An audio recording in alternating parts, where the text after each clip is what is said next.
The idea is basically when you've hit a wall with sourcing, you're not finding the candidates anymore, reach out to the people that particular role would be reporting to. And you should already know that because that's the job title of the hiring manager that you're working with. Then start reaching out to people that would be working with that particular role, because obviously nobody is in like a silo operating completely alone. There's always some kind of like interaction between different roles and team members. Initiating becoming a hiring machine sequence in 3, 2, 1.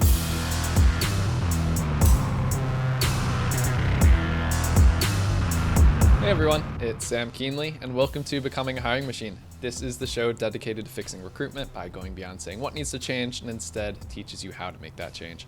Today we've got a great Tactical Tuesday episode ahead of us, but before we get into that, I just want to tell you a little bit about the show.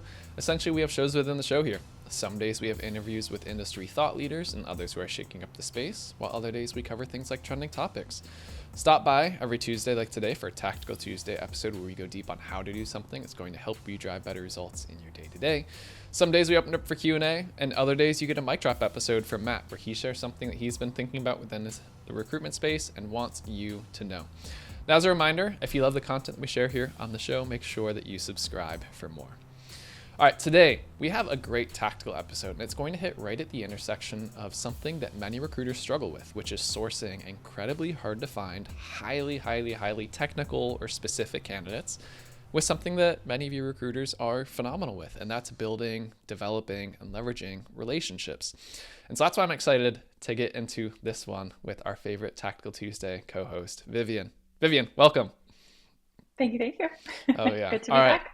Yes, and this is going to be a fun one because I think it's going to be a quick hitter, but it's something that you were just like, I think this will be a good one. I think we're onto something. And then the more we were talking about, it's just like, yeah, it's a no-brainer. It's so easy. I think that's honestly why it's like the simplicity of it and how straightforward it can be if you do it well is where like that sounds too easy. What's the catch? And it's just like, no, there's actually not. So tell me about this great idea. All right. So once upon a time when I was a recruiter, I had a hard time finding hydraulic design engineers.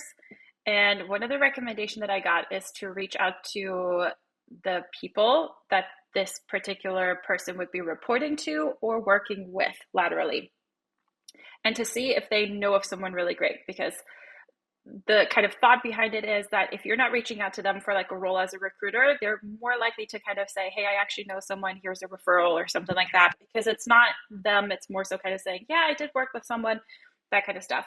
So the idea is basically when you've hit a wall with sourcing, you're not finding the candidates anymore, reach out to the people that particular role would be reporting to. And you should already know that because that's the job title of the hiring manager that you're working with.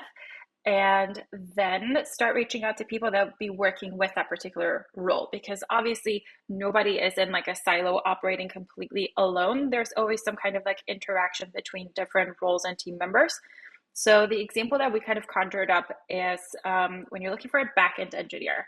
Back-end engineers, they also work with front-end engineers. There's some kind of overlap. So if you've hit kind of like a little bit of a wall, start reaching out to front-end engineers to say, hey, do you remember a good backend engineer that you've worked with? I'm looking for one. Like, it's a great opportunity. Do you know of anyone that was really great that you could refer me to where I can see, hey, are they interested or something like that? So that's the lateral portion of it. But also, who is the backend engineer working with? So they would be working with like the engineering manager, VP of engineering, director, or head of engineering, along with someone from product design. And so maybe reaching out to the head of design to be like, hey, I'm sure you've worked with a bunch of different backend and front-end engineers. I'm specifically looking for a really good backend engineer that would be doing XYZ. It's a really cool role. Do you know of anyone that you could refer me? And that doesn't mean that they're referring someone directly from their company, but maybe they've worked with someone in the past that they're like, oh, this person is kind of like standing out. And that way you can get a couple of referrals. Worst case scenario, nobody responds to you, don't get any answers, but you have like a different way of kind of like looking at it and approaching it. Mm-hmm. Yeah, it's another great source, especially if this may be a new area for you, a job that you're not super familiar with. If you're just sourcing it, sometimes you'll scroll through and you see 10 different candidates and they all look the same on paper. Whereas say you'd worked with like that manager before, someone in a similar position, or someone that you know, like other people have said, this person is phenomenal at their job. they're usually not going to recommend someone that's just average, mediocre, not so great. They're only going to have the people come to mind that truly were good. And if they're good in their eyes, then usually that's a great starting point for you. So I like this because it almost is, it's taking the Loxo source approach where it's like, it's kind of ranking it for you, so to speak, and only surfacing like the top candidates there. Yeah, definitely. And if you're a new recruiter, one way to kind of figure out how to even go about this search and how to figure this out is you can ask ChatGPT. That's one easy way of doing it. But outside of that, you can also have a conversation with the candidates that have responded to you that want to have a chat with you, but maybe are not interested in that particular role. You want to have a conversation with everybody at the very beginning, because that way you can kind of just be like, hey, like, explain it to me like I'm dumb. Who do you typically work with as a backend engineer? Like, who's telling you what to do? And then who do you hand your stuff to? Because obviously you're doing backend. That is half of the equation. Where else does it go? And just having like a conversation of like, help me understand what you do and like the team dynamics and how your role fits into like a larger team to like get to a completed product or service. And that way you learn something, and maybe you'll learn about like different like insider type ways that people might add their job title, how they would kind of like show that they might actually be a good fit, some of the technical skills, maybe some of like the companies to kind of look out for depending on the tech stack. So maybe somebody has worked at a company and like there was a huge turnover. They basically like everybody left and they started from scratch, but they know their tech stack and they can be like, you know what, I've worked at this company. They use the tech stack that your client is looking for. Go source there. So you can get a lot of like insider information that can at least help you find something as like a next point to source if you've hit a wall. I love that, because that's what it's so frustrating. It's like, where do I go next? What do I do? Let's get creative. Or as I was saying in the beginning, recruiters, you have so many great relationships, or that's something that just comes naturally to you to be able to create and talk to people. Lean on your strengths there when you do come up against these weaknesses that you hit naturally along the way. So love this tip. Any other final parting thoughts, tips, wisdom on this thread that we're pulling here?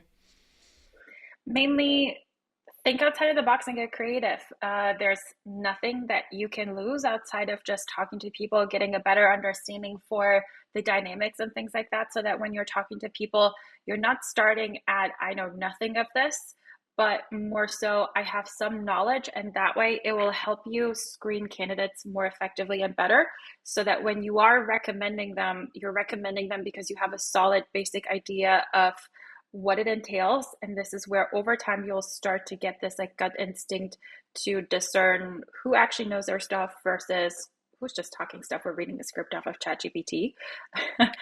And the more you kind of do this, the more conversations that you have, the better you'll get at this, the more inspiration and ideas you'll get. And that's all it really is. Yeah, I love it. That's such a good one. And as we were saying, it's like, is this too simple? Are we missing something? But no, I mean, it's just a good, solid fundamental that you should absolutely be adding to your toolkit. So Vivien, as always, truly appreciate you dropping this knowledge for us. And I can't wait to hear, especially if recruiters have been doing something like this already, if they're going to start using it. So let us know. You know where to find us. LinkedIn. I almost said Facebook. We're really not doing too much on Facebook. Email, all the good spots. So reach out to us and let us know. So as we wrap, Becoming a Hiring Machine is a production of Loxo. If you like this episode, but you're not sure where to go next, we've got a link to a similar one in the show notes. You can find those in the description of your favorite podcast streaming platform. Full video episodes are available on YouTube. If you ever have questions, like I said, shoot us a note on LinkedIn, send it on over via email, podcast@loxo.co. And if you really enjoyed this episode, make sure that you leave us a quick rating in your podcast streaming platform. It only takes 3 seconds, and it's going to help other recruiters like you to find us. So, all right, everyone, that's the show. That was an incredible, quick Tactical Tuesday with Vivien. Until next time, bye, y'all.